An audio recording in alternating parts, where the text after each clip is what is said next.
92,469 tickets were sold. 91,020 in attendance, the largest crowd in the NFL this year, and the largest amount of revenue for a game other than a Super Bowl or a playoff in NFL history. Second down and 12. Kubiak. Good throw to Butch Johnson, and out of bounds with a first down at the Raider 42-yard line. 14 yards on the throw. We watched the Broncos get burned on the blitz. Watch the Raiders get burned on the blitz. Inside, Matt Millen had a shot right there. Couldn't get there in time to interrupt the play. Kubiak did a good job. That's put some power on that pass. Butch Johnson, I think that's his first of the day, isn't it, Dick? Second of the day. He had a short one earlier. Yep. 4-yard catch. That was a big first down. Clock ticking away. 1:14 left in the third quarter. Kubiak, lots of time, and no catch as Kay was drilled by Bob Nelson, the veteran linebacker from Nebraska. Actually sandwiched. Matt Millen also part of that sandwich as they whacked him good as he caught the ball. Timing just a little off on that play, and you really can feel how much this Bronco offense misses John Elway. They've adjusted to his style. They've adjusted to that gun of an arm. And talking to the Raider defenders, they said, you know, we've never seen a quarterback since '77 throw a stop pattern where the receiver just comes down and stops. The last one they had to do that was Burt Jones. Elway can throw that pattern. It can cause you trouble in the process. Second and 10. Raiders with their extra defensive back. Winder, what a job he did. He lost his balance, was covered by several Raiders, and was able to use that free hand for balance and dart forward for good yardage. Otis McKinley finally stopped him after a 6-yard gain. That's 81 yards now for Winder. Just an excellent all-out effort by Sammy Winder. Footing a little treacherous down there. That's sandy. That's painted dirt down in there. Winder keeping his balance, maintaining that forward movement, got his shoulder square to the line of scrimmage, got good yardage, but they've still got a tough down here with about 3rd and 4, Dick. When he runs laterally, were you the one that said that's a sidewinder? Or no, no, I didn't say that. Sammy Sidewinder. Kubiak's pressured out. Oh, he's going to run it or not? Now he's throwing, and it's Watson that's open. No, Johnson, Butch Johnson on the far sideline in the first down at the 22. Well covered, but a good throw by Kubiak. And you saw Johnson pointing his quarterback. Hey, that's the way I like him. Razzle dazzle. They faked that little reverse going back the other way out of the shotgun. Actually able to get a little extra time for Kubiak. He rifled the ball into Johnson's hands. A very impressive drive by the Broncos as the third quarter comes to a close. We'll be back after these messages starting to grow as the Broncos work toward the closed end, the western end of the Coliseum in Los Angeles. It's been a most impressive drive engineered by Kubiak, and a first down at the Raider 22. Los Angeles leads in the game score 19-6.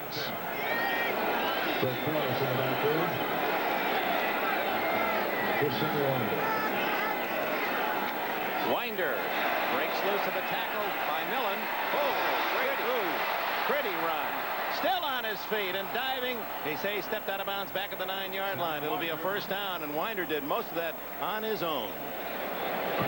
When things get tough, you need to have people step forward with great performance. Sammy Winder has done that here on this drive. Breaking loose right there. A good block on the inside. Looked like 63. Oh, there he was, just barely stepping out of bounds on that play. But Howard Long showing you his speed. He actually chased down, the desire to chase down Winder, who is nearing a 100-yard day. First and goal at the 9 for Denver.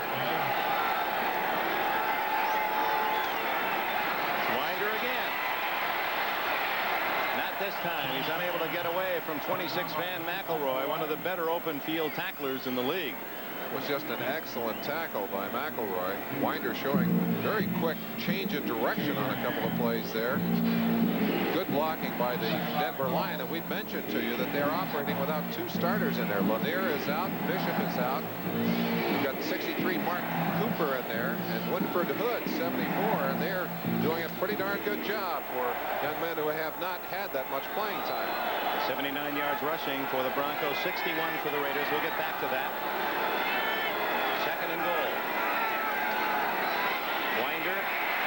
4. I want to go back to the fact that in their 6 straight wins, the Broncos have not allowed an opposing team to rush for as much as 100 yards. And so far, they've checked the Raiders well under that century mark. And meanwhile, they are running the ball more effectively, especially in the second half. They certainly are.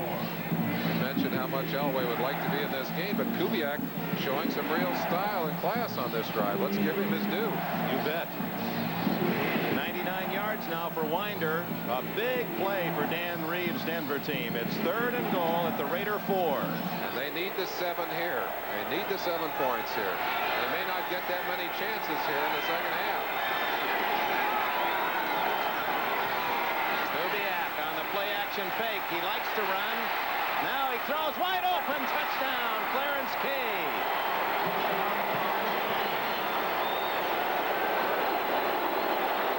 Davis complaining to the official that he was interfered with as a defender. Clarence Kay, sensing that his quarterback was in trouble, finding some openings in the secondary, and the ball delivered. And that's the touchdown that Dan Reeves has been looking for. That puts him up tight now. 12-19, a chance to go 19-13, and 1 play away from going ahead in this ball game. Kubiak's threat to run drew in the defense, and then he spotted Kay wide open for the easy score. Clarence Kay, that's his 3rd touchdown of the year. Oops, bad snap from center. Oh, no. It'll be intercepted by Jeff Barnes. Now there's a rule I'd like to see football enact, and that is that on an extra point try, if you should intercept it, go for it the other way, you ought to get the point yourself. If you can manufacture the play, why not get the point to the defense? Absolutely. But what a crucial point. With that extra point, they would have had a chance to go ahead with a touchdown. Now they can tie only with a touchdown, Dick. 13 minutes, 15 seconds remaining in the game.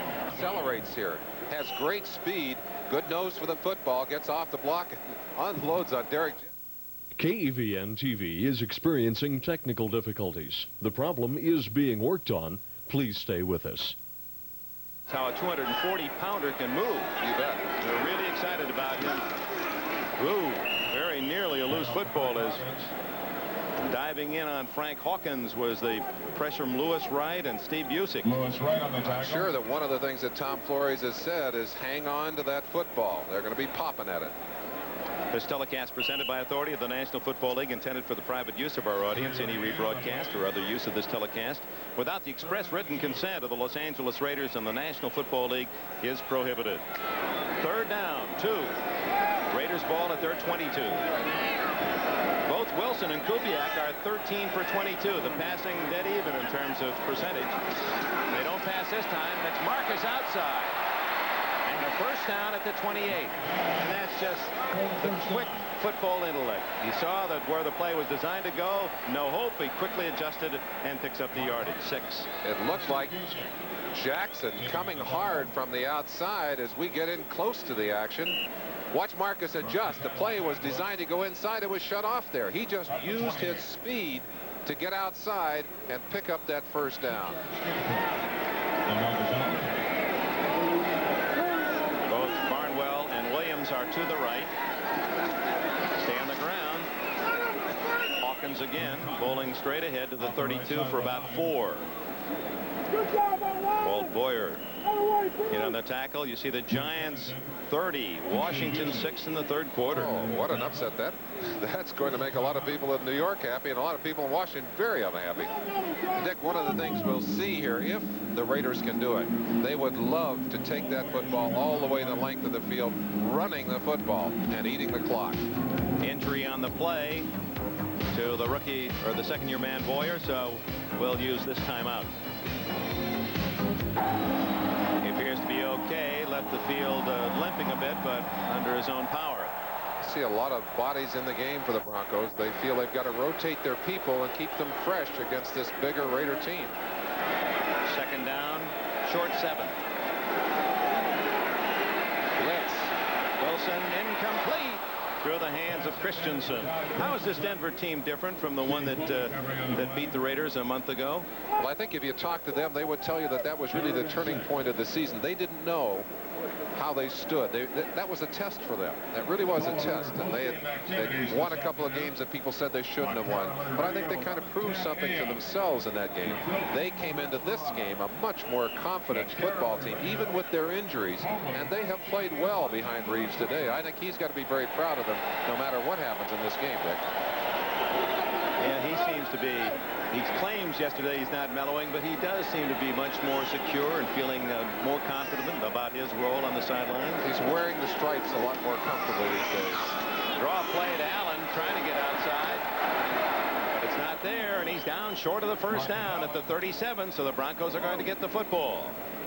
So the Raiders somewhat conservative, staying on the ground, and the Broncos are about to receive Ray Guy's punt. This will be the first punt of the game by Guy. Make that his second. He did have one very early in the game. Tom Flores would much rather have obviously seen a first down there, let his team keep the football. I wonder here if maybe Denver might not gamble and go after this punt. One man back. Zach Thomas at the 17. Now it appears that it's a return.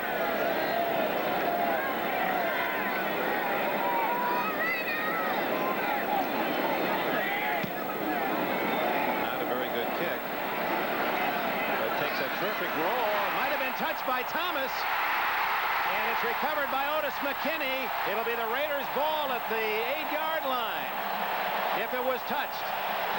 I believe it was touched. That's what the two officials are talking about. Well, wait a minute now. Now the official has signaled it's Denver's ball. Maybe it didn't touch him. The Raiders thought it did. It looked from this angle, but we're over in El Monte, so we're a long ways away from the field. If the ball touches the receiver, it's live. Cannot be advanced, but can't be recovered. We've seen that happen earlier in this game. There's the call by the official. See, Tony Caldwell certainly does not agree. Well, we've had him go both ways today, Dick, and maybe this was one that that balances out on the day. That's right. On the Raiders' drive, which is now the leading score in the game, it appeared that the Broncos had a fumble recovery in about the same spot. We'll check that replay to see if we can find anything for you, but first we'll pause. Tom Flores not happy. He doesn't have the privilege of seeing this replay. I watched the ball. It appears to touch Zach Thomas and go into the air. We can't tell that for sure, but look how Zach goes after the ball. McKinney got there first. I think that's the tip. I think he either thought he did touch it or knew he touched that ball because he was going after it. Had he not touched the ball, he would have just faded out of the picture. He could have stayed away from it and just let it roll free and let it be down wherever it was. KEVN TV is experiencing technical difficulties. The problem is being worked on. Please stay with us. Well, Winder, he's over the 100-yard mark as he gets out to the 12-yard line and into the embrace of Howard Long. Let's go back and take one more peek. Now, we've examined a couple of breaks that have fallen to the Raiders side of the field today. This would appear to be one that's gone the Broncos direction. The ball bounces up. Let's see if it does change direction. Looks like it, well, we can't see from this angle, but it would definitely appear to me by the action of the receiver, right there, Zach Thomas, that he felt that he had to get back to that ball. 104 yards now for Winder, the third-year back out of Southern Mississippi. Oh, what a game he's had. And he gets the call again. Down he goes. The play by Lester Hayes. We'll make that Mike Davis. Mike Davis, 36, the strong safety.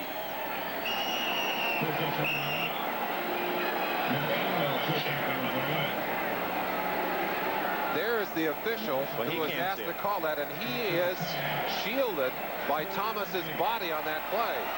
He's the man who has to call it. I can see why it would be difficult. And we have a Raider down on the field. George Anderson, their trainer, out quickly. Matt Millen, I believe. It's a 50. Let's wait to be sure here. That body can only belong to one guy. Now, he wears one of those old V-neck T-shirts that looks like it's about 20 years old. He's an important cog in this Raider defense. Certainly hopeful that he is not doing badly. Especially important against the run, and that's Denver's long suit, especially with Elway on the sidelines. Well, you remember too that Martin is already out of this game, so that's a pair of those Raider linebackers out of the ball game, and that you can't even the Raiders can't dip down too far before they run into a little bit of a problem defensively. Third down between 8 and 9 at the 10-yard line.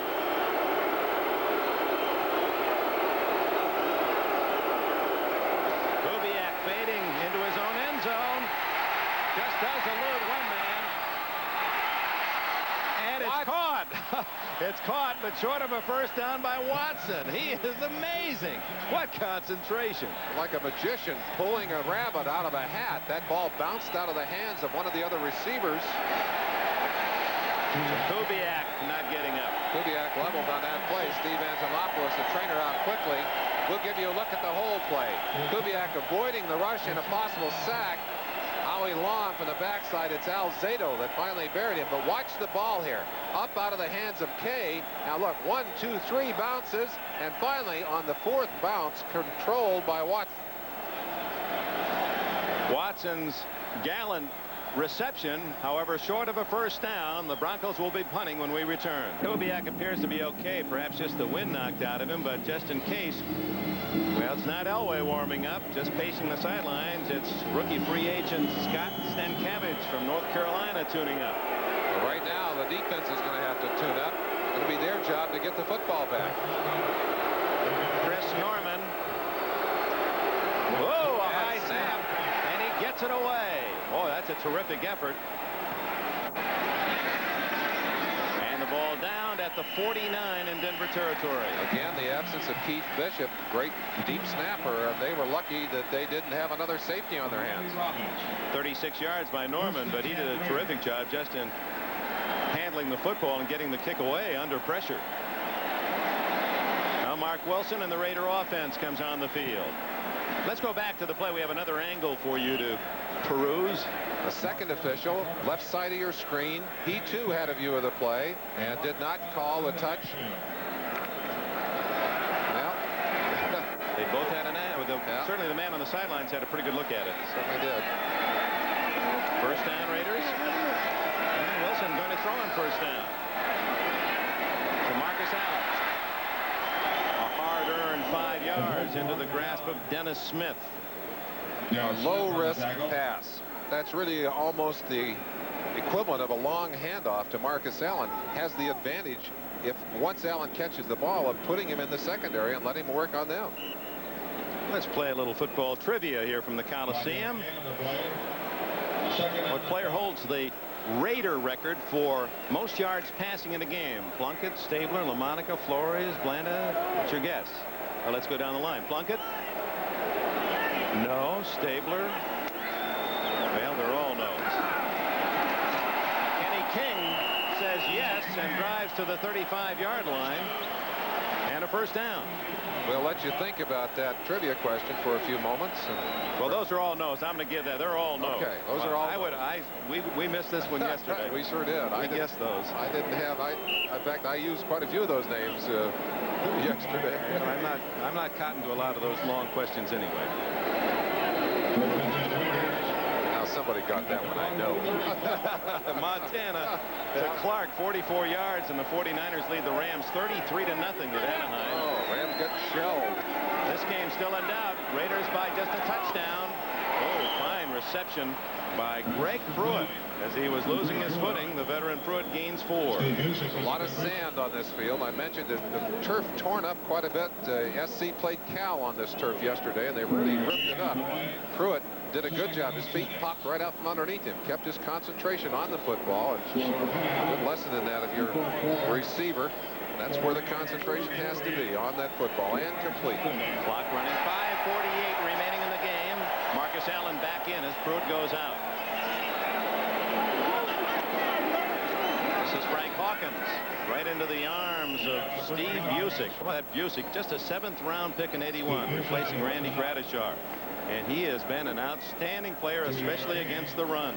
both inside linebackers. Busick and Dennison have played extremely well. In fact, that whole linebacking core, the three youngsters, Ryan, of course, has been there in place of Swenson, who has been injured and out for the entire year. And Dan Reeves, I'm sure, along with Joe Collier, who's the defensive coordinator for this Denver defense, very proud of the way those linebackers have been playing, but they need a big play here on 3rd down. And a long 4. And he doesn't get the first down. In fact, he doesn't get a yard. Rulon Jones and Tom Jackson were waiting. And in comes Chris Barr. The Raiders will try a long field goal. This will be a pretty good test of Barr's leg. 47 yards. His longest this year, 50, but this would be the second longest for him if he's successful. He's had some misses from shorter distances, but did pop 1 for 1 outside of the 40-yard line, and as you said, a 50-yarder. He can hit it that far. David Hum, who ran for a first down on a fake field goal early in the game, he holds. Barr misses wide to the right, and it was short as well. Did not hit the ball well, Dick. 47-yard miss by Barr that keeps the Broncos within a touchdown, and is 4:19 left. Let's see if we can note what happened on the ball. Just didn't quite get enough of the ball. The ball kind of sailed on him, and you see he knew the second he hit that football. A kicker usually knows. Well, and that could have put it away. Now they're still just 7 points ahead of the Broncos. The defense has done its job, got the football back, and now let's see who's in there at quarterback, Dick. Kubiak's back in. From the 30-yard line. And it's Winder again. Cuts upfield to the 35-yard line. So there's just the 4 minutes remaining, a little more than 4. And for the Broncos, they're saying a fumble. They're saying that Winder fumbled. I didn't see the ball spring free. I saw the yelling and screaming going on. Jeff Barnes, who's been in there in place of Rod Martin at that right linebacking position, came out of that stack with the football. I think Long did a pickpocket job. I think maybe they stole that one. They hijacked that football. Here's Winder heading upfield, cutting back against the grain. That's Squarick, 58 there. The ball loose. Yes, the ball loose early, and a whole stack of bodies. We didn't see the fumble from here, but Jeff Barnes did and came up with the football. So the Raiders get it back. Winder starting to lose it there. You can see, and just Squarick. Squarick got his elbow, I believe, Dick. And it's at the 34-yard line. The Raiders with 4:06. So Winder, who may be the fatigue factor. You talked about that, Merlin. He's been used so often. And now it'll be the Broncos, who are #1 in the league, and forcing and accepting the turnovers. And they're 4-3, a +1 today and a +19 on the year. They'll be going for the football. Great disappointment, though. You feel like you've got yourself at least a chance to get back into this ball game, and then a guy who's played so well on the day and worked so hard for you, and you credit, that's a forced error. That's not a mistake. That's a forced error. Good job by Jack Squarick, a strong linebacker, just reaching in and ripping at that arm and making Winder cough it up. 2nd and 8. Out of the backfield, Marcus Allen, and then diving to the 21-yard line. It's almost as if Allen has an extra set of eyes. He knew there was someone about to make the tackle from the blind side and had the presence to pause, cut back inside. Really a sense of what's happening, and I think there are athletes who can feel what is going on around them. Athletes who don't have that sense, very often injured on that kind of play. Marcus is one of those people. It's very hard to get a full shot on him. He always seems to get the glancing blow. 2 touchdowns today to give him 12 for the year, leading the NFL. And Wilson alertly letting that 30-second clock run down. First down. Hawkins, they're tackling the football. Jackson and company. 2:35. We'll see if the Broncos start to use some timeouts. Apparently not. Winding down. They will. Yes. Well, there it is. They should have called it earlier. They could have forced one more play and then called the timeout just before the 2-minute clock. You see Reeves. He's unhappy. He wanted it called instantly. That's still running. He wants a timeout. I think it's been called. I think they're going to have to check with the officials. It was called at 2:31. We'll see whether or not they give him those 9 seconds back. Gives us a chance. Quick updates. New York has scored again. They lead 37-6 over Washington, and Miami rolling 38-0 over Buffalo. A reminder, next Sunday we have perhaps our most attractive. This is when we had to put in the neon lights out on the marquee. Look at the doubleheader. The first game, the Raiders against the Bears in Chicago. Peyton and Allen and all the star value of that game. That two first-place teams, or maybe not. The Raiders not there yet. Houston will be at Pittsburgh, Cleveland in Buffalo, and San Diego, the Colts. Those are the early games. Merlin and I will be at Soldier Field. Then the second game, Miami will be 9-0, visiting the Jets 6-3 in New York. Kansas City at Seattle, a very important game in the AFC West. New England, they rallied today under their new coach, the Hall of Famer Raymond Berry. And our 6-3, they'll be at Denver in a critical game, and Cincinnati will play San Francisco. Those are all games on NBC next week. So pull up a chair and have a full afternoon with us. 2:29. They moved it back. They did add some seconds to the clock, not as many as Reeves would have liked. That's Joe Collier in the orange hat. They're standing next to Reeves, the defensive coordinator, man who calls the signals for the Orange Crush defense. And what a year he's done. One of 5 original AFL coaches still active in the league. Has always been with AFC teams. He's the only one that has got that record. But 16 years as a Bronco defensive coach and a coordinator that has to respect the defensive people and offensive people all throughout the league. I know you're very fond of him. 2nd down and 7. Trying to get outside. And staying inbounds. Alert running. Steve Foley finally brings Kenny King down, but there would have been a younger back. Might have been tempted to roam a little too far wide and be tackled out of bounds. King stayed inbounds and forces Denver to use its second timeout. Kenny King came into this game with the best rushing average among all Raider backs, 4.4 yards per carry, and showed you some of his strength as well as his speed. Plus a holding penalty has been called against the Raiders, and that may move them out of field goal range. Now that's the kind of thing that just give you nightmares on the sideline if you're a coach. You have what appears to be a offense number 32. Illegal Marcus use of the hand. Marcus Allen. 2nd down. Most unusual. Almost a clinching 1st down. And now you've moved 10 yards back and you've got to do it all over again. Plus you save the Denver Broncos a timeout. Absolutely.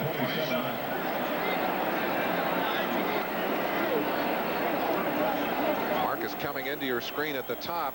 One-on-one on Louis Wright, cornerback, coming up to force. Louis trying to push him away. Let's see if Marcus, well, you see Louis' shirt getting a little, that's looked like holding, maybe a block on the back of, maybe almost an illegal block on Louis' back. Here comes Allen. There's the ball, and the Broncos are going to get it at the 15-yard line. That's just what Denver was looking for. Rulon Jones recovers the football. A vicious hit on Allen, who was sprinting into that secondary.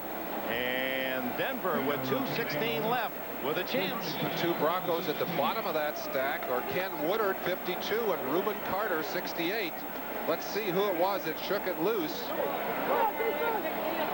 There's Woodard right there. Dennis Smith, there it is. Dennis Smith, 49, stepping in and ripping that ball loose, going after the football. Right play, and Marcus quickly off the field, obviously frustrated, but they're a long ways away, Dick. Oof. Second fumble today by Allen. 2:16 left for the Broncos. The score is 19-12. Denver showing why they are legitimate co-holders of first place in the West. This is Gerald Wilhite chewing up big yardage. He's out to the 30, the 34-yard line before Mike Davis can trip him up. 2:04 and the 2-minute timeout will give the Broncos a chance to huddle. The Raiders the same. Well, fantastic finish. That's what we have at the 2-minute timeout. We may have one right here in the Coliseum. Let's flash back at another.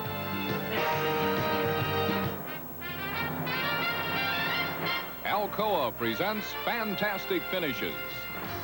1979, Metropolitan Stadium, Bloomington, Minnesota. In overtime, Tommy Kramer unloads the ball. Ahmad Rashad makes a spectacular leaping catch and steals the pass away from Green Bay. He turns on the speed, straight arms, and gallops his way to a 27-21 victory over the Packers on the game's final play. Now that's an instant replay. Hey, Ralph, you switched us today. That's not just by accident that the Broncos now with a +2 today and are +20 for the year. You saw Dennis Smith had the tackle being made. He had his hand in there ripping the ball away. They've been the best in the league at taking advantage and now have an opportunity to tie. 19-12 to score. 2 minutes remaining. 2 timeouts left for Denver.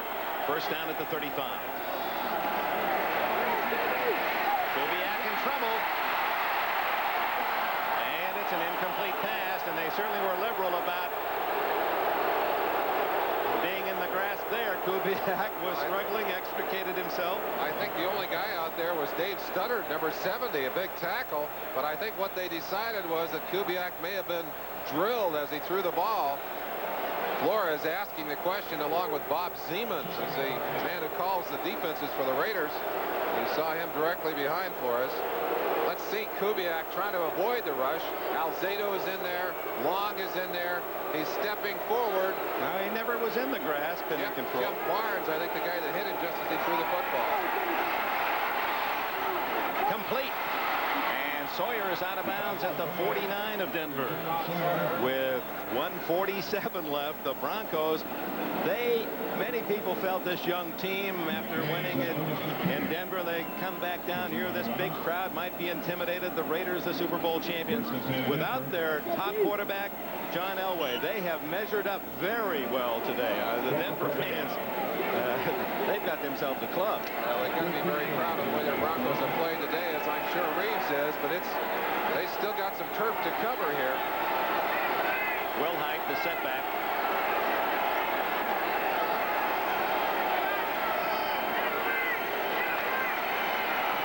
Will Height at the 50.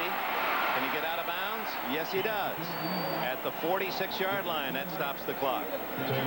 Squiring made the tackle. You see Dan Reeves with a list of plays in his hand. He has those plays broken down by down and distance. And he has no preference on a particular time to call those plays, but what you're seeing now is coming off that list. He probably has what he calls a 2-minute list, where he wants to move the ball quickly and control it from the outside. You see him looking ahead. He's already called his next play. Most of this huge crowd of over 90,000 still with us.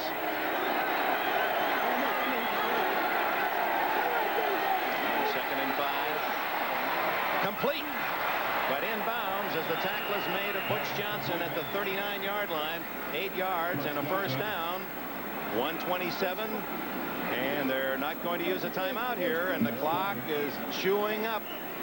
Play being signaled in from the sideline. Kubiak trying to get everybody to the line, but they've used a lot of time, and this is where you miss your #1 quarterback. It's taking a long time to get this play off. Devouring the seconds. On first down, Kubiak incomplete, intended for Sawyer, and Davis made the play. Mike Davis. 1 minute exactly. Well, of course, the incomplete pass stops the clock. It's going to be 2nd and 10, but an awful lot of time run off the clock. And again, that's a matter of experience. You can't really learn to use that clock effectively unless you have a chance to play in these pressurized situations. And we said it early, Kubiak, in spite of his inexperience, has done an excellent job in this ball game. 2nd and 10 for this youngster from Texas A&M. Those are not bad numbers at all.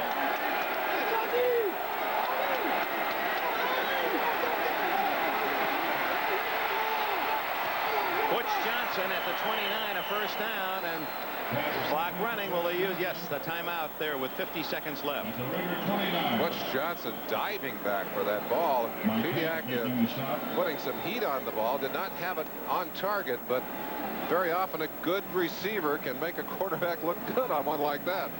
One timeout left for Reeves and the Broncos. Looking over the day's activity, every first-place team has won or is winning. Miami winning will be 9-0 and 3-game lead in the East. In the Central Division, Pittsburgh won. They still lead Cincinnati by 2. In the West, no matter who wins here, a first-place team will have won and go 8-1. In the East of the NFC, Dallas and St. Louis both winning and Washington losing. So apparently the Cowboys and Cardinals will be tied at 6-3. In the Central Division, the Bears are now 6-3, a 3-game lead and waiting to host the Raiders next Sunday. And in the West, the 49ers romping against the Rams will be 8-1 and a 3-game lead.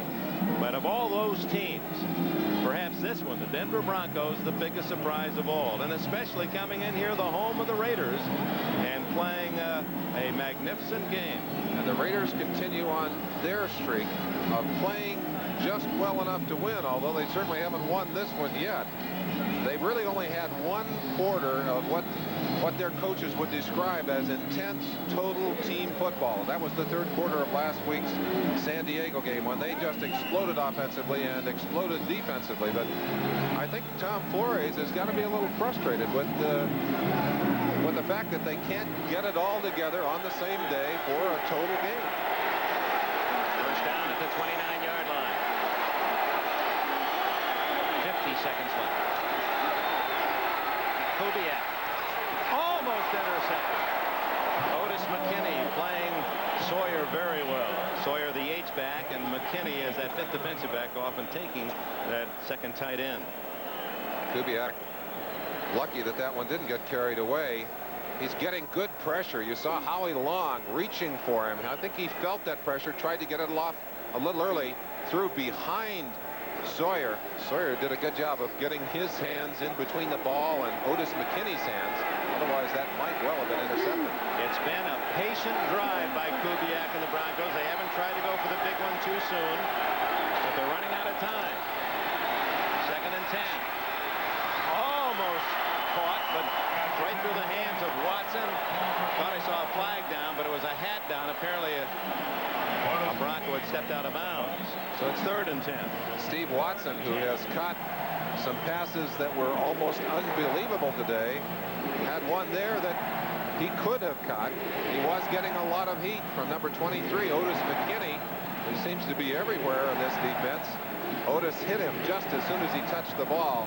I think perhaps that is what broke up the catch. One timeout left for Denver. 40 seconds remain. And 2 downs now to get 10 yards to keep it going out of the shotgun. You've got to get the first now. Kubiak and the quarterback draw. He's got a first down and more all the way to the 13-yard line. There's the final timeout used by Denver. 30 seconds left, and Kubiak scrambling, actually a design play, a quarterback draw. I think by the way it was run, it was indeed called from the sideline, and Kubiak did a good job of just dipping up in there and getting everything he could out of the play. Reeves doing a good job at digging into his list and finding a couple of winners. He needs one now that'll give him 7 points.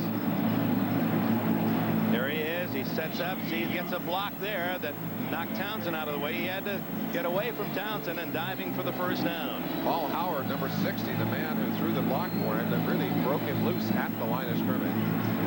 There's the scoring of the game. We want to thank Andy Rosenberg, our director, and Kenneth Roy Edmondson. What a guy. On his birthday. On his birthday. He refuses to celebrate and stay home in the comfort with his family in New York. He's here on the job drilling away all these cameramen and tape machines. And happy birthday to Ken Edmondson. Any idea how old he's getting to be?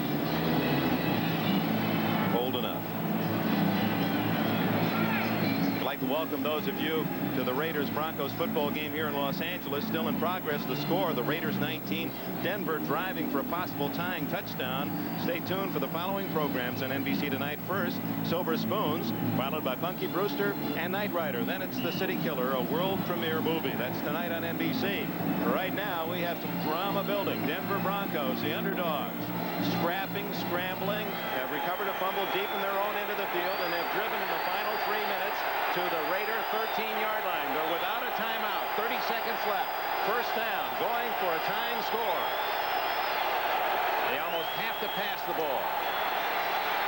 There it is to Watson. Touchdown.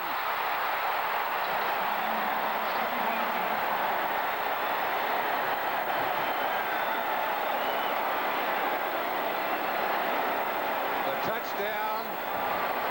Watson breaking loose, and they've done a great job of getting those outside receivers, the wide receivers, loose on the Raider defense. An outstanding job. But Dick, one sobering thought. Keith Bishop, the normal center, is not in the ball game. They're going to have, unless maybe he's gone in for this. It looked like he may have gone in. They missed an extra point because of a bad snap. This one is good, and the game is tied. Bishop, in spite of his injury, was in the ball game, put himself in the ball game because of the problems they'd had with the snap. He said, hey, I'm going in. So Ted Kubiak, an 8th-round pick a year ago, certainly caught in the shadow of the #1 pick in the entire draft, Elway, subbing for the injured John Elway today, and he leads his team dramatically, almost the full length of the field, and with seconds remaining, hit Steve Watson with this touchdown, and the Broncos with the extra point have tied it at 19. Gary Kubiak, what a job he's done.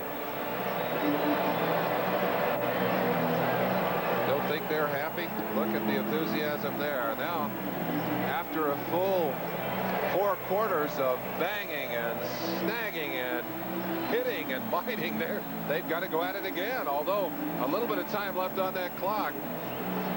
24 seconds showing, or we have overtime, and got to go back to what the Broncos have done so well all year. They're the #1 team in the NFL in forcing mistakes and not making mistakes of your own. They're now a +20 overall. That's an amazing statistic. The Redskins enjoyed that kind of number last year. Now a fumble recovery by Marcus Allen deep in Denver's end when it appeared the Raiders were in position at least to secure a win with a field goal and a 10-point lead. They recover in a long march downfield, 84 yards in 11 plays, and look where momentum is gone in this game in Los Angeles. Now the Raiders are an experienced team, a veteran team. Let's see what they do with the pressure on.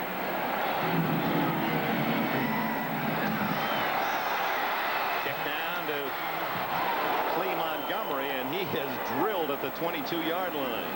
So 21 seconds. What do? Do you gamble on a couple of long bombs? Or you just say, hey, let's play it in overtime? I think you wait for the overtime. You may take one shot here, take a percentage pass.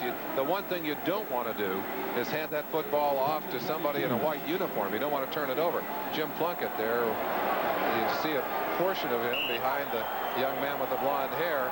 Plunkett with a torn stomach muscle has been out of the lineup for about 2 weeks now and expected soon to be activated, although he is healing slowly. Well, they haven't lined up in a time-killing alignment. Yeah, that's what they're going to do. That's what they're going to do. That will be the final play because the Broncos do not have a timeout.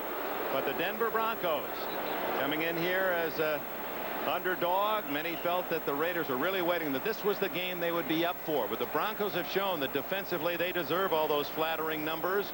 They really shut down the Raider offense, and they have forced the turnovers that have allowed them to rally to tie. They were down 12-0, and it was 12-6 at the half, then 19-6, but 13 unanswered points by Denver have tied it in the 4th quarter. And how very big that missed extra point. Because of the missing center and the bad snap, and Keith Bishop, as we mentioned, put himself back on the field to make sure that that last one was snapped properly. Well, the toss of the coin can be very important. The team that will get the football first. You know what the Raiders would like to do, and well, what Reeves would like to do too. You want first shot at it. Tom Jackson and Dave Dolby will be involved in the toss with Fred Silva, the referee. Captains, it's your coin. Heads, tails, call it in the air. And the Raiders have won the toss, apparently. Jackson will decide now which side of the field they want to work from. It's almost, you'd like the sun in the defender's eyes. What breeze there is going left to right, however, and a field goal that might help a long try. We'll be back in Los Angeles after these messages from your local station. Wednesday on Highway to Heaven, can Michael Landon turn a disabled athlete into a champion? What do you care? With the help of Olympic star Bart Connor, will a miracle come true? Wednesday.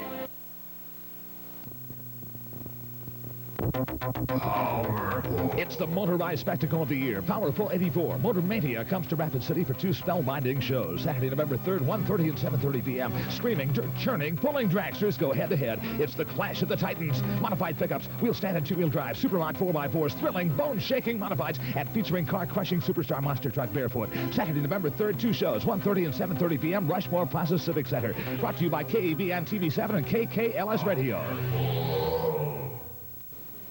4 years ago, I made you a promise. If you elected me state's attorney, I'd make it tougher on criminals. And I did.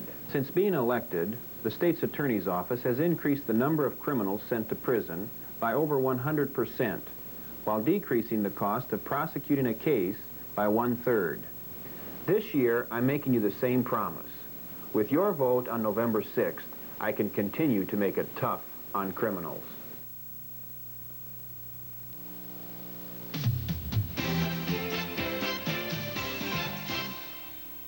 KEVN TV is experiencing technical difficulties. The problem is being worked on. Please stay with us. The answer to our trivia question, and that record will not be challenged today. Cotton Davidson, back in 1964, a 419-yard day against Denver. That's the most yardage ever compiled by a Raider quarterback. That certainly is a surprising answer. It certainly is. And Dick, the Raiders have given us a lot of drama this past 2 weeks. The last week's game against the Chargers down to the final seconds, and a penalty really kept the touchdown from being scored there, or that game would have gone into overtime. This is the play that put this game in overtime. Steve Watson, who has made several brilliant catches today, leaning that 6'4" frame into the corner of the end zone to snare 6. And Dan Reeves' young Broncos are in overtime, both clubs in extra quarter for the first time this year. Wilson waiting for his opportunity to perform, and Reeves wanted to talk to his kickoff team. He wanted to get them over for just a second, and in a way, maybe this is what Reeves would have wanted. He puts his best unit on the field. He puts his defense out there, and if they can get a turnover, as they have in so many crucial situations today, he may end up with better field position for his offense than he would get off the kickoff. Could come down to the field goal kickers. Remember, Barr missed a 47-yarder that could have been the victory as well late in the game. A bit surprised as to why they elected to take the end of the field they did, Denver, because what when there is blowing the flags toward the peristyle end. So the Raiders not only are going to get the football first, but they're going to get the prevailing breeze. I don't know if you have time to think about all those things. Maybe there is some specific reason that Reeves has for wanting that end of the field. The low flags, of course, not fluttering much, but the flags down at the other end of the Coliseum starched out. Carlos kicks it off. His better kicks today. Dokie Williams. Dokie Williams out to the 30-yard line. He's had some excellent returns today, including the opening kickoff beginning the game when he went 61 yards. 25 on that return by the former UCLA track star. I'll bet Dokie is tired. He hasn't started many games in his career. Wasn't a starter at UCLA. I think this is his first start as a Raider. And I know emotionally that really drains you. One of the Broncos now. That's not Busick, is it? No, it's Aaron Smith, number 56. All right, I could see the 5 and the lower part of the second number. We should talk. Many folks have joined us through the course of this telecast. At the start of the game, we talked about injuries. Jim Plunkett injured, Mark Wilson now the starting quarterback. John Elway injured, and Kubiak has replaced him today, but Cliff Branch, the veteran wide receiver for the Raiders, has a groin pull. He has not played today, so that's why Dokie Williams is seeing so much duty. There's Plunkett, the former Stanford Heisman winner. I asked Plunkett if he talks a lot to Mark Wilson on the sideline when Wilson comes off. He said, only if he wants to ask a question or if I sense that he wants something from me. A lot of respect between those two quarterbacks as you see Aaron Smith going off almost under his own power. A little help from Steve Antonopoulos, the trainer of the Denver Broncos. All right, here's where they dig in. First points, safety field goal, touchdown. Win it, sudden death. Wilson comes out throwing. Good protection, and wide open is Williams. First down at the 47-yard line. Harden made the hit.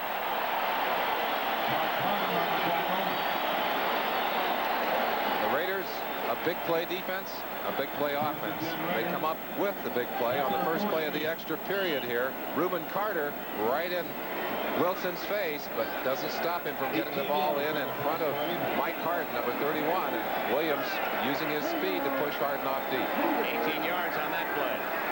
Wilson dumps it off. Oh, dangerously to Marcus Allen as Ken Woodard was right there. He was face mask to face mask. Those of you who've been with us throughout this broadcast will remember a shot that we showed you in our opening. Mecklenburg hitting Marcus Allen, leveling him. Got to wonder if maybe that same feeling wasn't going through his mind as he saw Woodard with his sights locked in on him. That ball was not nearly as important. 2nd and 10. 15-minute period. Going long and open. Malcolm Barnwell to the 10-yard line. Now, do you kick the field goal right now? Don't risk any chance of a mistake. You can get a lot of coaches to say, yes, we get it down close enough, we take the shot right now on the field goal. It would appear that Tom Flores is discussing that with his staff right now on the sideline, and he's opted to go for another play. You can bet on one thing. They won't risk the kind of play that you can get an easy turnover off of. Time to throw here. Busick, the blitz is on. One-on-one. Louis Wright, Malcolm Barnwell. Wright wins that battle, and the pass was perfect. 10, Hawkins. He's going for the tie. He may have fumbled. And he did. The Broncos have recovered. How do you do? And the one thing that Tom Flores has got to be saying is, let's do anything, but let's not fumble the ball. That ball again, stripped loose. The Bronco defense has done it time after time after time today. I can't understand why they didn't go for the field goal. You can almost see that coming because this is what the Broncos have done. They forced another turnover. That is their strength. Mike Harden, I believe the man who used his arms to pull that loose, I believe he stripped it loose, and they're pouncing on it quickly. They're 94, 95 yards, 93 yards away from the end zone. But they've got a chance now. They went 84 the last time to tie it. Now a plus 21 on the turnover table, the Broncos. Ooh, what a hit as Wilhite is met sharply by Bill Pickel. 91. Or check that, yes, 71. There's Pickel. I'm sure there are people who are saying, why is it that this Denver Bronco team can take the football away like that? Well, one thing they do, they really work on stripping the football. They work probably more aggressively on that than any other team in football besides the Seattle Seahawks. And those two teams do a better job of stripping the football away than any in football. In overtime, the Raiders with a glorious chance, a first down at the 10, but fumble it back to Denver. That Raider defense making it tough on the Broncos. It'll be 3rd down and about 3. Wilhite now carrying the ball after Sammy Winder more than 100 yards.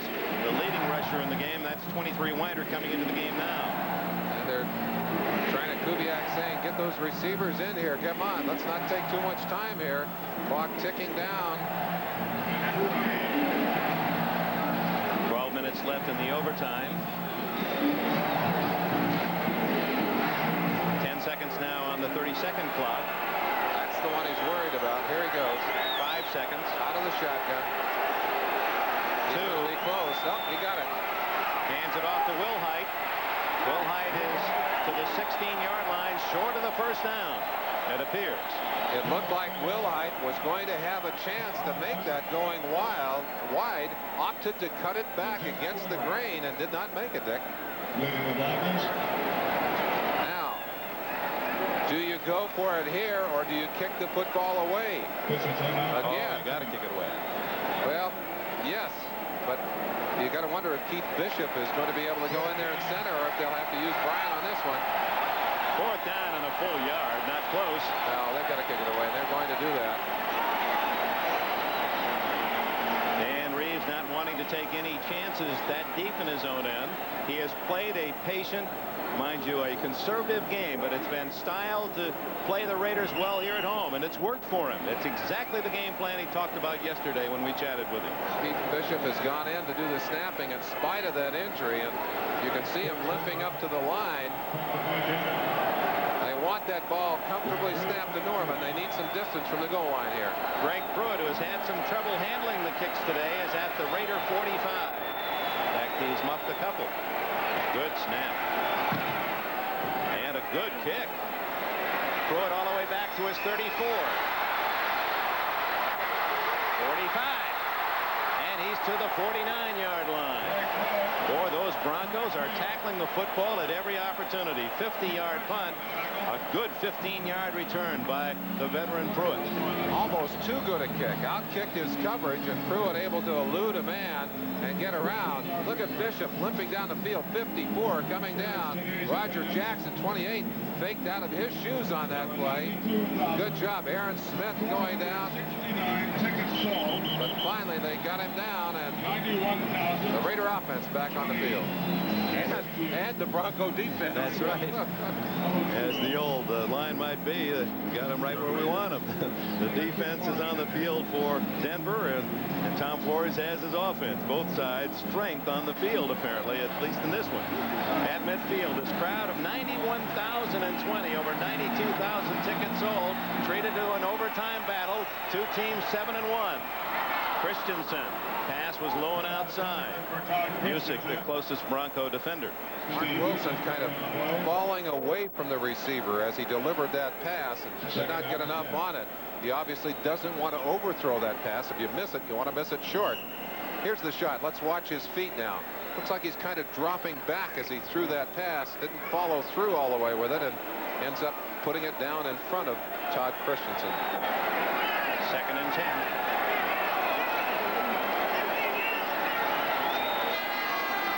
Allen. Oh, they're tackling the ball, but Allen clutches it for a first down across the 40-yard line.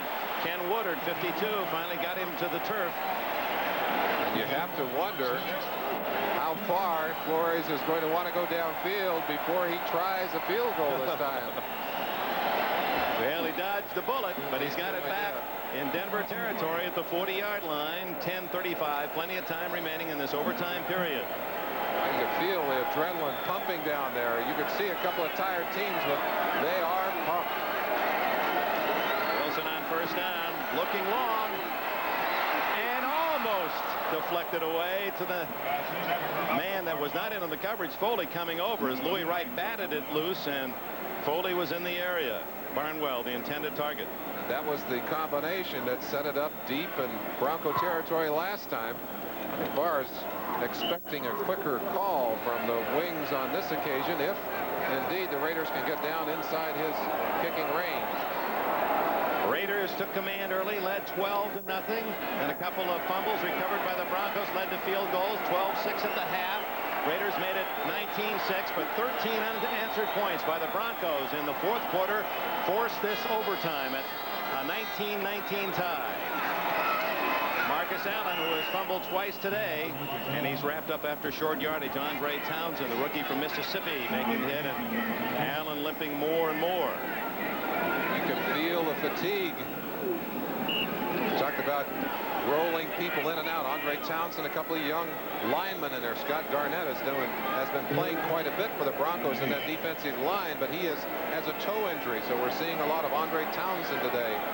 But those linemen have to be exhausted. Well, both teams have to be exhausted after the end of this day. 3rd and 8. They're out of field goal range. They want to get at least to the 30. Big play under a blitz. Wilson.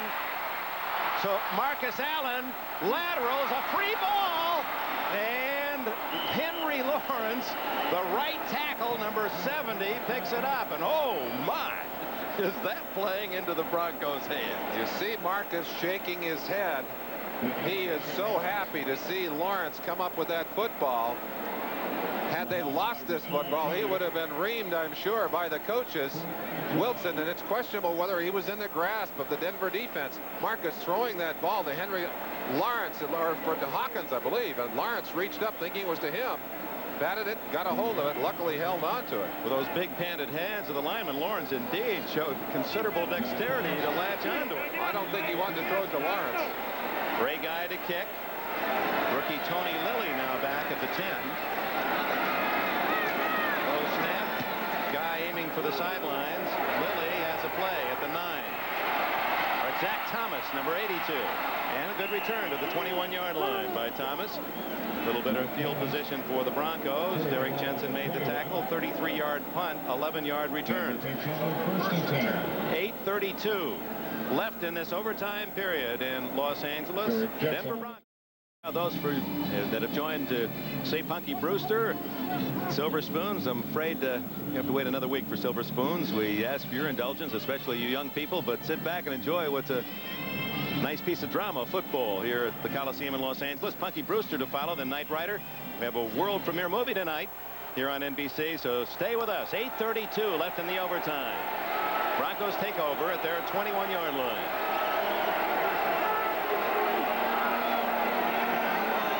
Sammy Winder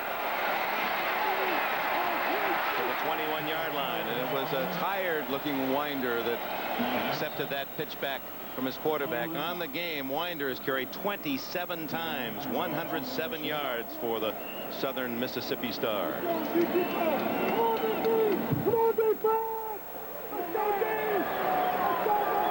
Short yardage, second down. About 9.5. Carlos hoping he gets a chance.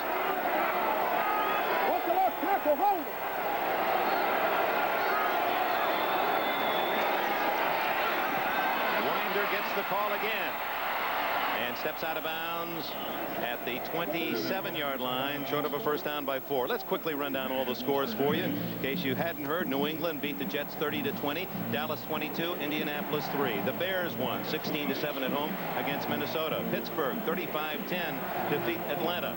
It was St. Louis 34, Philadelphia 14. Kansas City edged Tampa Bay 24-20. Cincinnati rolled over Houston 31-13. Green Bay 41, Detroit 9, New Orleans 16, Cleveland 14. San Francisco shut out the Rams 33-0. Give you the rest in a moment.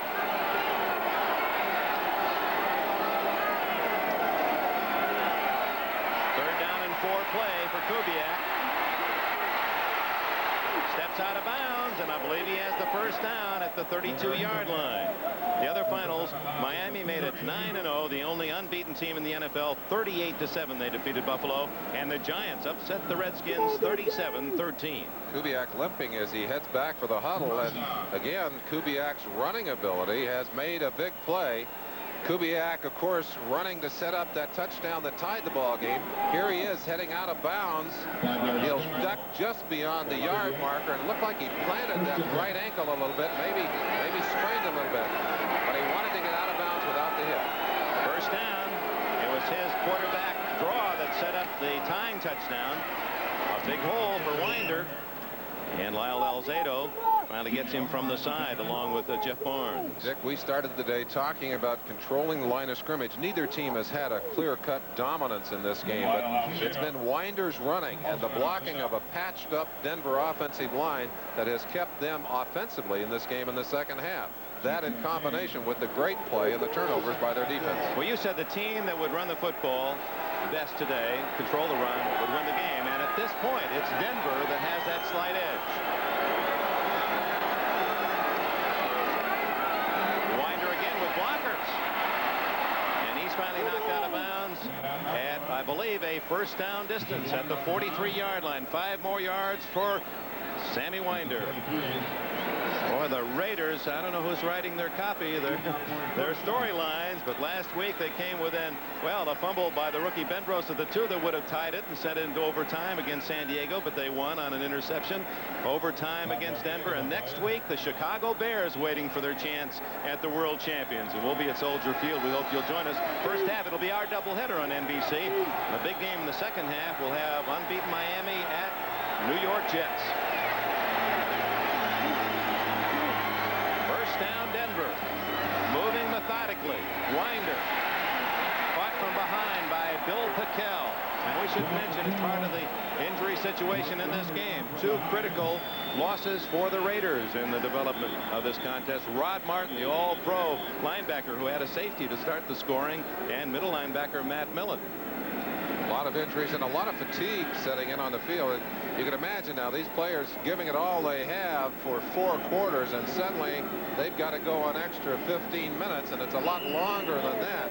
The emotional drain alone of stepping into an overtime situation is something that really saps you, Dick. And you see Winder, you see him dropping down. And I don't know whether it's his ankle that's bothering him or just the fact that he is exhausted over there. Gerald Wilhite, a #1 draft pick a couple of years ago from San Jose State, has replaced Winder. Ooh, right into the midst of, and there's the flag, apparently against the Raiders. Butch Johnson was appealing, but he wasn't even looking at the ball. No, it looked like it might have been. Was it Lester Hayes on Butch Johnson going up into traffic there? Let's see. Defense, pass interference, number 51. Bob Nelson. Bob Nelson, yeah. Let's see where they marked the interference call. 12-yard penalty on Nelson. Nelson calling the defenses, as you had indicated, because of Millen's absence from that lineup. Here he is on the left-hand side of your screen, and you see him taking the shot right there, taking Butch Johnson out of that play, but he was beyond the 5-yard line. Either that or the ball was in the air, one or the other. It was called interference. From the 48-yard line, Wilhite with running room. 45-40, 35-33, and look at that Denver sidelines. Dan Reeves has this young Bronco team really believing. First and 10 Broncos. And they're very close to field goal range themselves. What an exciting moment for them as they get down into their own turf now, and they can begin to sense an opportunity to put this game away. You saw Carlos begin to ready himself on the sideline, and Wilhite just lowered his shoulder and went at. If they kicked it right now, it would be a 50-yard field goal. So that's a little too long. The Broncos are closing in, and they're moving it on the ground. Wilhite closed off by McElroy and Barnes. Interesting that the Broncos have run so many times today, but they have done a good job of keeping their hands on the football, although Winder did cough one up early that was costly to them. But there you saw Bob Zeman, the man calling the signal, signaling them in, and Reeves again looking to that magic card in his hands. Needs a little inspiration here. 2nd and 8. They have done this drive basically on the back of good running from Winder and Wilhite. 2nd down and 8. 4:52 left in the overtime.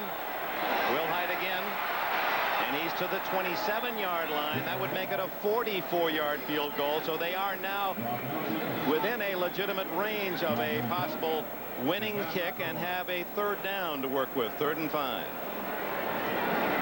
Again, let's credit that patchwork offensive line. Sure that. Wonder if his feet perspire when he thinks about the emotion of the moment. Barefooted kicker Rich Carlos. Alex Gibbs, Marvin Bass, the guys that were thinking about it. Let's look down at that foot. Maybe it twitches. I don't know, Dick. Out of the shotgun. A safe play. Wilhite to the 24-yard line. It'll be short of the 1st down by a yard plus. And here comes Carlos to try to win it. It looked like Wilhite, had he been able to keep his balance, would have had a 1st down. The play, I think, designed to get a few more extra yards and give them a chance. Now it's all on the back of Rich Carlos, free agent pick, as so many kickers are, from the University of Cincinnati. This to beat the world champions, a 42-yard kick.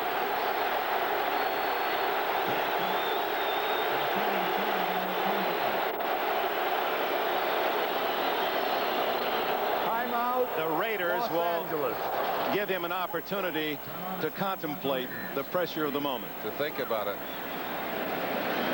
Timeout. 3:35 left in the overtime. We'll be back with a winning try.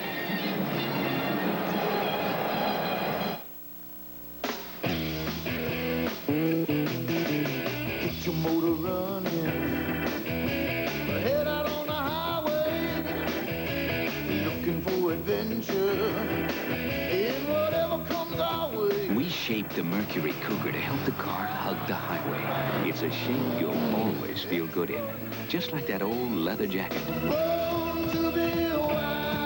Cougar from Mercury. We are at New York's world-famous Tavern on the Green restaurant. Tonight, special guests have been invited to enjoy a complimentary gourmet meal, but they don't know we're secretly replacing the fine coffee usually served here with rich, dark, sparkling Folgers crystals. Let's watch. It's very, very rich. It's Folgers crystals. I can't believe it. I would buy it. It's delicious. Folgers crystals, coffee rich enough to be served in America's finest restaurants. Don't forget Silver Spoons next Sunday night. Sorry the game ran so long today, but what a game it's been. Punky Brewster, Knight Rider, a premiere movie, City Killer, to follow. And now it's Rich Carlos' turn on stage. Playing injured Bishop to snap.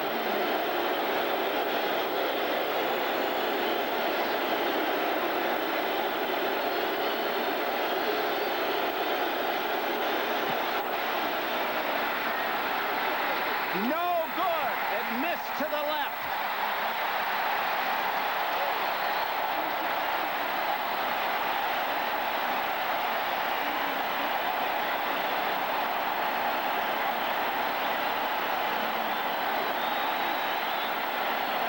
This crowd of over 91,000 with hope, a 42-yard miss by Carlos.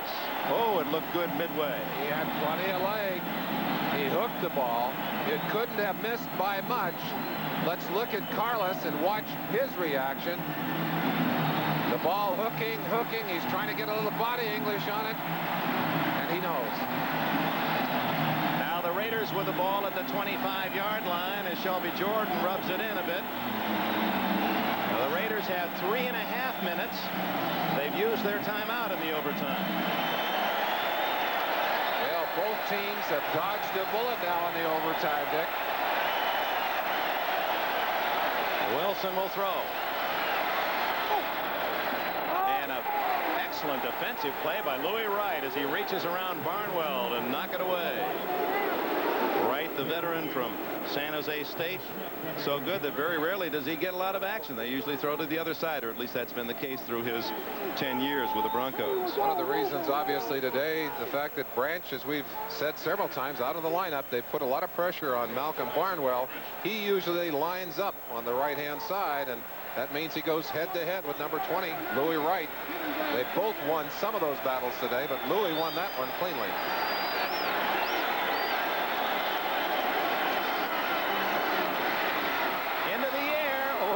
Dangerously flopping into an open space. Mecklenburg, he was the man that put that vicious hit on Marcus Allen that was symptomatic of play in the first game up in Denver, and he came in on the blind side. Mecklenburg working as both linebacker and lineman in given situations, powering in and really leveling Wilson. Wilson doing a good job of starting that arm forward to simulate the pass. Had he not been going forward and that ball snapped back, it would have been another fumble. The hit alone would have catapulted the ball 20 yards. Look at this, Dick. 6 forced fumbles, 4 recovered, 2 interceptions on the day, a total of 6 turnovers. Flag down. Wilson taken out of bounds by Ken Woodard. And now we'll check the penalty. Will it be 4th down Raiders, or will a penalty give Los Angeles another chance? Wilson taking some real heat here as he was snapped down by Woodard on the far side, or on the near side. The flag was dropped by one of the linesmen as the play was executed. Not at the end of the play. I think perhaps the flag dropped against the Denver defense. Offensive end, offside, 49 in the defense, illegal use of the hands, replay. Third down. The Raiders, and that's they came out of that as well as they might have hoped, because they do get another chance on 3rd down and 10. You see Tom Flores talking to Mark Wilson. Raider quarterbacks, as we've said several times, among the few in the NFL still allowed to call their own plays, but in this critical situation, some input from the head coach. 3 minutes, 10 seconds left in this overtime period. A battle for first place, all that one might have expected between the Broncos and the Raiders at 7-1 in the AFC West.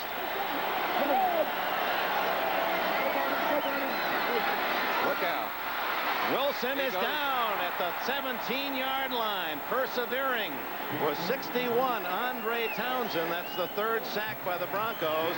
And the rookie Townsend apparently got to Wilson first. Townsend with great quickness for a big man will come all the way around from the left-hand side of your screen. Watch him coming in from the back side here. Just perseverance as he finally gets to Wilson's legs. And Mark, I think, sensing that he might get hurt if he didn't come down, went to the ground, and Ray Guy will get an opportunity here, and the Broncos will have field position. Zach Thomas at the other end at the Bronco 39. There's 2:48 left. 10 men on the line of scrimmage for Denver. Short kick. Thomas at the 39. And a good open field tackle by Jeff Barnes. What a specialty teams player he is. 44-yard kick, 3-yard return. And now we're getting to the point, Merlin, where this might well be the last possession by an offense. 2:31 left. The Denver Broncos do have one timeout left. The last time a game ended in a tie after 5 quarters last year, almost a year ago to the day, 2020, the Cardinals and Giants to a standoff. And in some ways that would almost be apropos the way these two teams have played. Don't tell that to a Denver fan. Don't say that to a Denver fan for sure. They stay on the ground. Winder. Oh, he just has the ability to find a crack in the defense, picks his way for about 5. Now, let me ask you a tough question. If you were picking a most valuable player from this day, who in the world would you choose? Now you'd have to. I could pick a unit, right? You offensively for Denver, you'd have to say Sammy White or maybe Kubiak. What a brilliant day! I got to give a real thought to Gary Kubiak coming in with the pressure. You know what's been nice about Kubiak, and I think it's partly the kind of help that he's gotten from Dan Reeves, is that Reeves has not asked him to do things this day that he could not do. Kubiak has responded by making few mistakes. And in doing that, along with the brilliant play of the Bronco defense, they have stayed in this game. They've been able to bring it to this point with a chance to win it. We'll be back. 2 minutes left. Knock him down. They went for the ball. Pruitt was down on his own accord. It appeared that that is the ruling that the Raiders got another break. 1:04 left. Marcus Allen. Flag is down. Wouldn't it be a shame now if an official decision decided this game? It's 19 all, and almost at this point, a poetic justice is on the board, 19 aside. I want to thank Joe Costanza, who's working on his 3rd page of statistical notes. Great job as always, Joe, Tim Tallman, Steve Hartman, Jim Pell, Danny Moore for their help. 79, holding. There's the play again. Final shot, and they're saying that no matter what happens when that ball bounces in the air, you have to give Pruitt a chance to come back and catch it. But the instinct is to go for the football. I mean, what they're saying is right, though, Dick. The rule states that if it bounces off his pads or it bounces up into the air, the defense has to stop. You've got to let him at least come after the football. It is in the book. First down and 20. There was a holding call against the Raiders. 54 seconds left. All day for Wilson. Is it a no? He trapped the ball at the 32-yard line. That stops the clock with 49 seconds. Now for the Raiders, they must be where with 49 seconds left and 2nd and 20. If they throw the ball in, are not successful. If there are incomplete passes stopping the clock, the Broncos could still get another chance. Now, how conservative do you want to get if you're Tom Flores? There are the Raiders and Broncos tied games. This one may end up that way. I don't know, Dick. I think I would call a timeout, certainly if I'm the Bronco coach right after this play, unless it's already stopped. They have one timeout remaining. Make that 2. 2 awarded in the overtime period. And, of course, the Raiders with 1. 49 seconds showing. Wilson down the middle. Intercepted. Another turnover. This is Jackson, the man who had the muff recovery earlier, and he's to the 23, and the Broncos are there. He said, I knew it all along. I had it before. I just wanted to show you that it was ours all along. So the Broncos. You talk about being put through an emotional ringer. on both sides. They're going to have to bring a bunch of carts out here and KEVN TV is experiencing technical difficulties. The problem is being worked on. Please stay with us. They must have been cheering for this Denver team. Have shown considerable mettle. They have made use of most every opportunity. They're a bad throw as Williams wasn't looking, or at least Williams made a bad move by not looking for the ball, and Roger Jackson returns it to the 22. The Broncos aren't going to kick it right away, though. I think they're going to try to square it up, although it's almost in the middle of the field. 38 seconds. Winder straight ahead to about the 23-yard line. Now, do you take another shot at it? You run the clock down to 2 seconds and then kick it. So many turns and twists in this game, and back and forth. Well, Rich Carlos, he's going to have a chance to decide it. They're going to let the clock run down. They'll probably stop it with a couple of seconds left, and then it'll be a matter of whether Carlos can hit one from 35 yards. It'll be a 35-yard attempt. Reeves is saying, do it now. We don't want to take a chance on it. Now, you got to wonder if maybe the Raiders will wait until the timeout has been called back in and then call their timeout and keep Carlos waiting as they did before. And that seemed to work as Carlos missed from farther out. But this will be an easier chance, 35 yards. On the Raiders sideline, Steve Ortmeyer is the special teams coach. You saw him conferring there, and that's the man of the hour. I never wanted to be a kicker, Dick. They're much maligned, as Chris Barr himself, the Raider kicker, said. You know, my wife thought that was my first name because every time she read my name in the paper, it said much maligned Chris Barr. And indeed, all the pressure on them.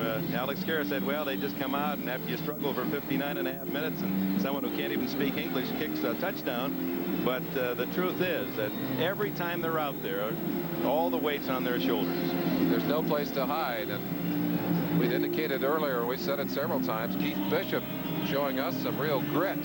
We're injured early in this game and realizing that substitute snapper on these kicks was having trouble. He has come back in to kick, or to snap on the kicks, and that has been crucial.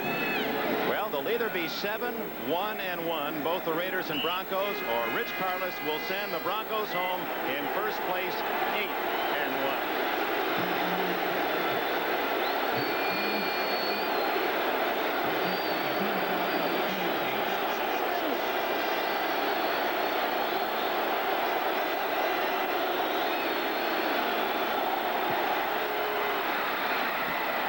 Broncos win it 22-19.